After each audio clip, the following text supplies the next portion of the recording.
Honorable President of the University,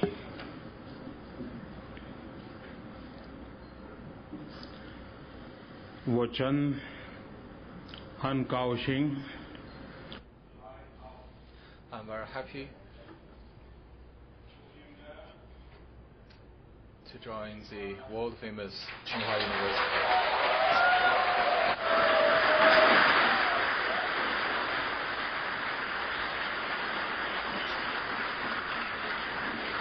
Niman Chued.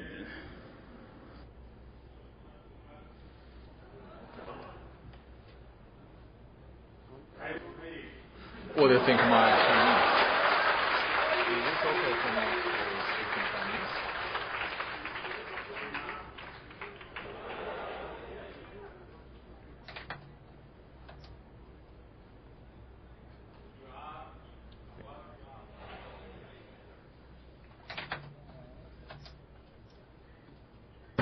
You are a world-class institution. You are a symbol of success of China's education sector. You are the foundation for China's economic miracle. You have produced great leaders, including President Xi. It is not surprising that China's economic growth in research, science and technology have taken a place together. I particularly like the old Chinese saying, if you think in terms of year, plant a seed. If you think in terms of 10,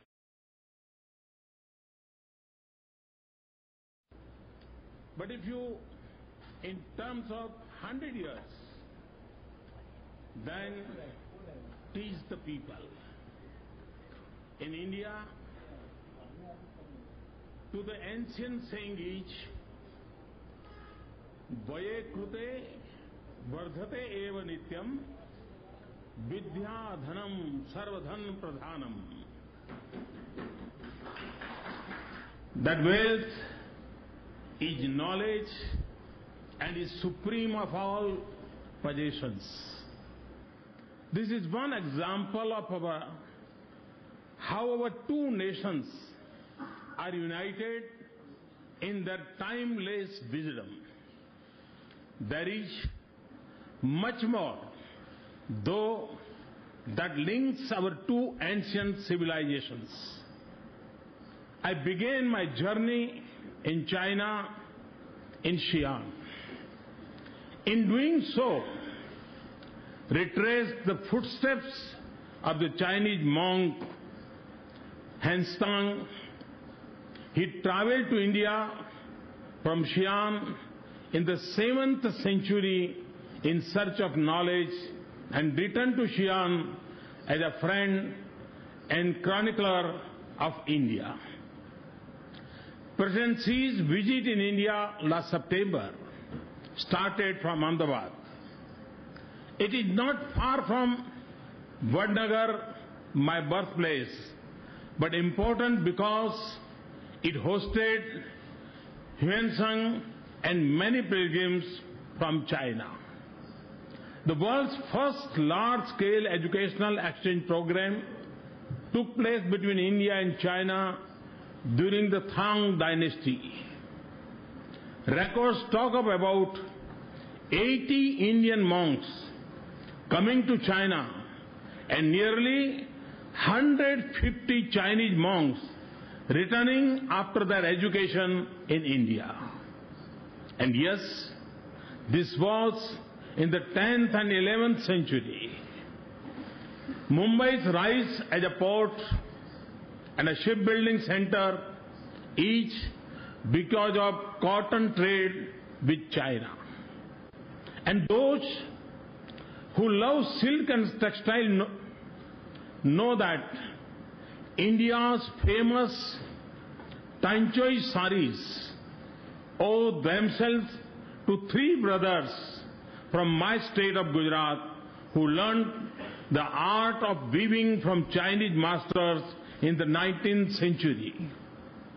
And in an unquestionable evidence of our ancient trade, silk in our classical Sanskrit language is called Shinapatta. So, the centuries-old story of our relations has been of spiritualism, learning, art and trade. It is a picture of respect for each other's civilization and of shared prosperity. It is reflected in the human values of Dr.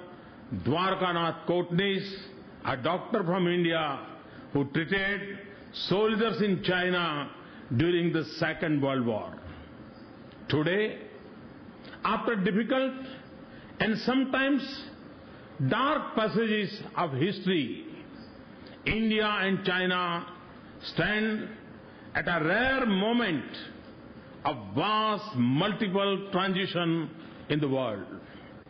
Perhaps the most significant change of this era is the re-emergence of China and India.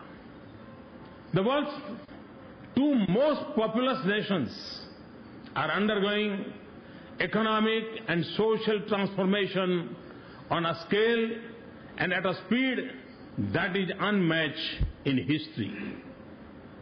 China's success over the past 3 decades has changed the character of the global economy. India is now the next frontier of the economic revolution. We have the demography for it. About 800 million people in India are below the age of 35 years. Their aspirations, energy, enterprise and skills will be the forte for India's economic transformation. We know and we now have the political mandate and the will to make it happen. Over the past year, we have moved with a clear and coherent vision. And we have acted with speed, resolve and boldness to implement it.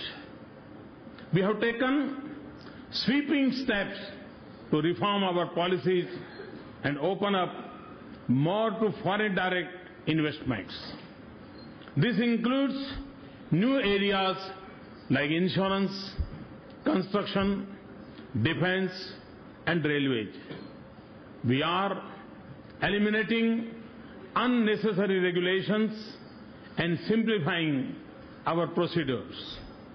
We are using digital technology to eliminate multiple approvals and endless wait. We are building a tax regime that is predictable, stable and competitive, and that will integrate the Indian market. We are scaling up investment in next generation infrastructure, roads, ports, railways, airport, telecom, digital network and clean energy. Our resources are being allocated with speed and transparency, and we will make sure that land acquisition does not become a barrier to growth or a burden on farmers. We are creating the global skill pool to establish a modern economy with a world-class manufacturing sector. We are reviving our agricultural sector to restore the fortunes of our farmers and boost our growth. Like China, urban renewal is both a necessity and a means to add energy to our economy. We are combining traditional strategies with modern economic instruments to eliminate poverty and create security for the poor. We have launched a major schemes on financial inclusion of all, providing funds to the unbanked and ensuring efficient and direct transfer of benefit to the poor. And we are ensuring that insurance and pension schemes reach the poorest. We have set time-bound goals for providing access to housing, water, and sanitation to all. This would not just transform lives, but also generate a new source of economic momentum. Above all, we are changing the way we govern ourselves, not just in the way we work in New Delhi, but also in the way we work together with state governments, districts, and cities. Because we know, as you do, that our vision may be formed in Delhi, but our success will be determined by state capitals. That is why I am here today with two chief ministers, which is a new aspect of our foreign policy. And for the first time for India, Premier Lee and I have met with provincial leaders and chief minister to discuss our partnership. I know that rewriting policies can be easier than changing mindsets and work culture. But we are on the right path. You will feel the change in India, and you can see it in our growth rate. It has now increased to 7.5%, and we are encouraged by international experts speak in one voice of higher growth rates. In many ways, our two countries reflect the same aspirations, similar challenges, and the same opportunities. We can be inspired by each other's successes, and in the global uncertainties of our times, we can reinforce each other's progress. Perhaps no other economy in the world offers such opportunities for the future as India's. And few partnerships are as filled with promise and ours. During President Xi's visit last September, we set for ourselves a new level of ambition for our cooperation. Partnership in modernizing Indian railways, 2 Chinese industrial parks in India, commitments of $20 billion in investments into India, the next 5 years partnership in our Make in India mission, that is the shape of our future. Tomorrow in Shanghai, we will see the agreements on first of those partnerships between our industries. But to maintain this partnership over the long run, we must also improve the access of Indian industry to the Chinese market. I am encouraged by President Xi's and Premier Lee's commitment to resolve this problem. As much as our bilateral cooperation, our international partnership will be important for each other's success. Our changing world has created new opportunities and challenges. We both face instability in our shared neighborhood that can threaten our security and slow down our economies. The spreading tide of extremism and terrorism is a threat we both face, for both its source is in the same region. We must also deal with the changing character of terrorism that has made it less predictable and more diffuse. We source a large part of our energy from the same region that faces instability and uncertainty future.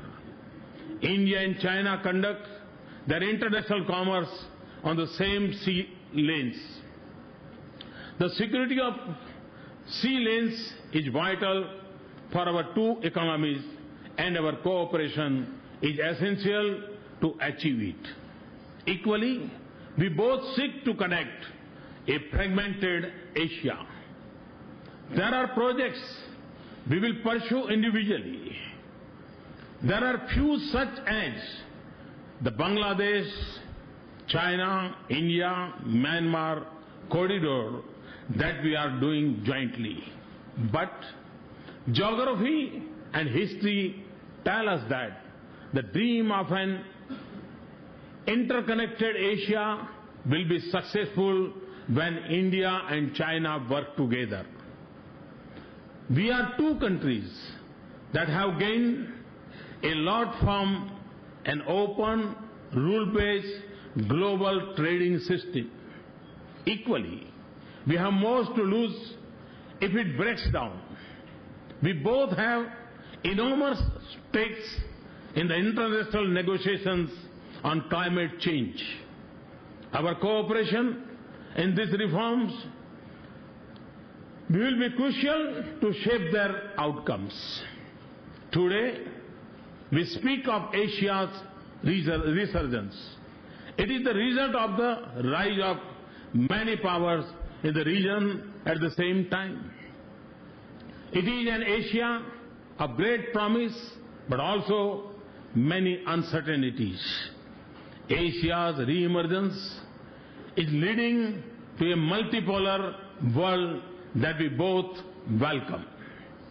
But it is also an unpredictable and complex environment of shifting equations. We can be more certain of a peaceful and stable future for Asia if India and China cooperate closely. A resurgent Asia is seeking a bigger voice in global affairs. India and China seek a greater role in the world. It may be reforms in the United Nations Security Council or the new Asian Infrastructure Investment Bank. But Asia's voice will be stronger and our nation's role more influential if India and China speak in one voice for all of us and for each other. Simply put, the prospects of the 21st century becoming the Asian century will depend in large measures of what India and China achieve individually and what we do together.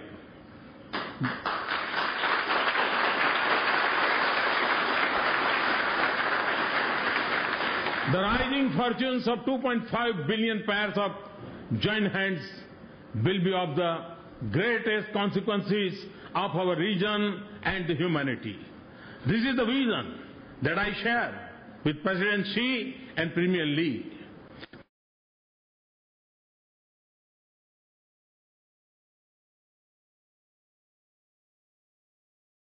This is the impulse that is driving our relationship. In recent years, we have deepened our political engagement. We have kept our borders peaceful.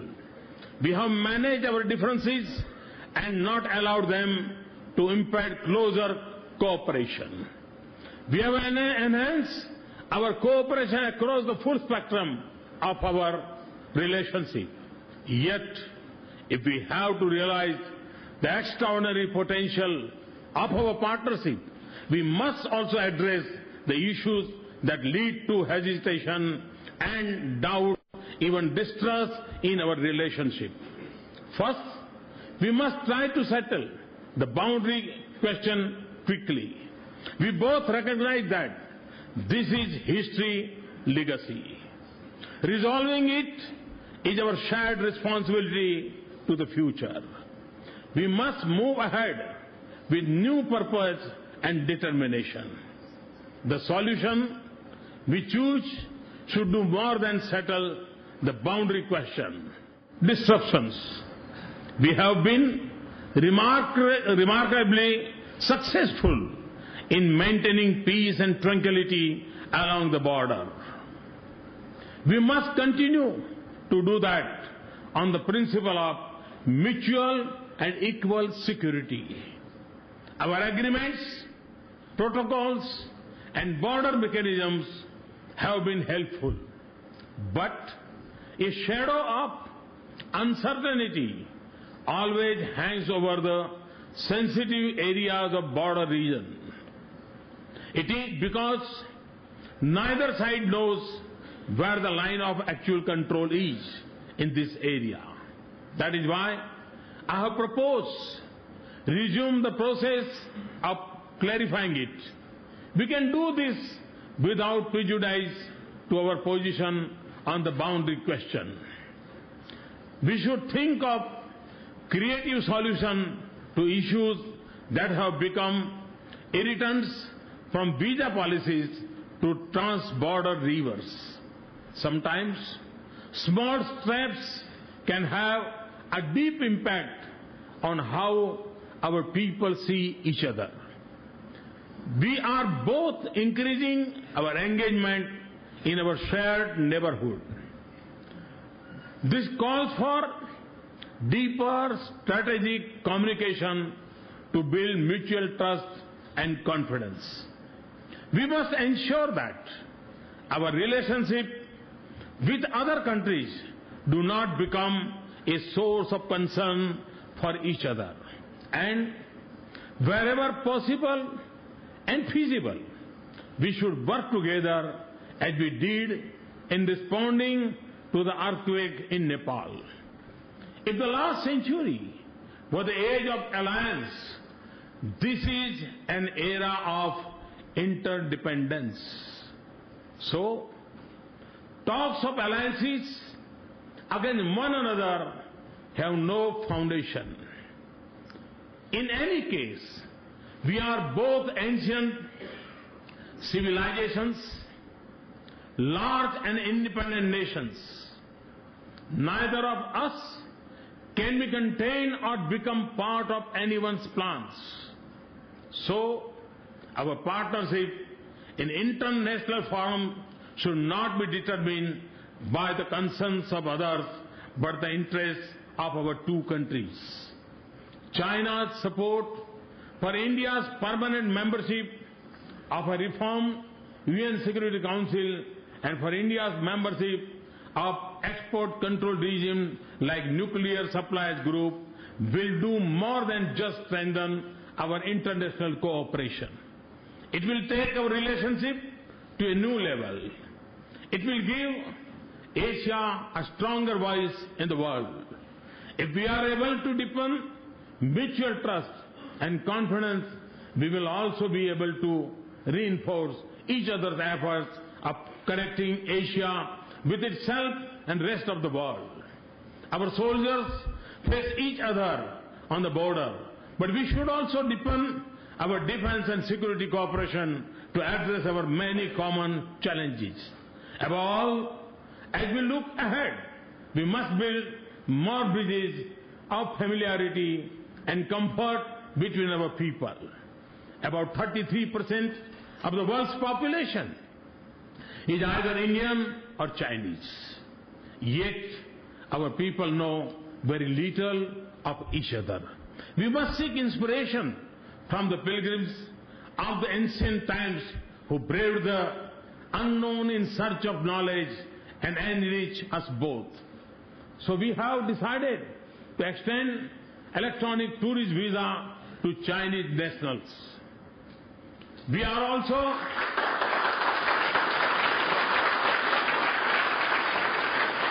celebrating the Year of India in China in 2015.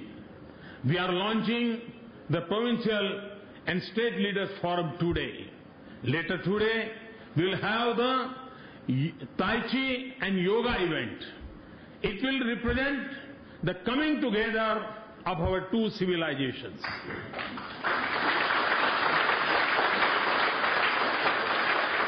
We are starting the Gandhi and India Study Center in Fudan University and a college of yoga in Kunming. The second route to Kailash Mansarovar for Indian pilgrims will start in June, for which I want to thank President Xi. These are just some of the many steps India and China are taking to bring the world's two largest populations in closer contact. For this reason, I choose to speak today at a university, because it is the youth that will inherit the future of our countries and the responsibility of our relationship. President Xi has spoken eloquently about the interconnected dreams of China and India and the new type of relationship between major countries. Not only are our dreams interconnected, our future is also deeply interconnected.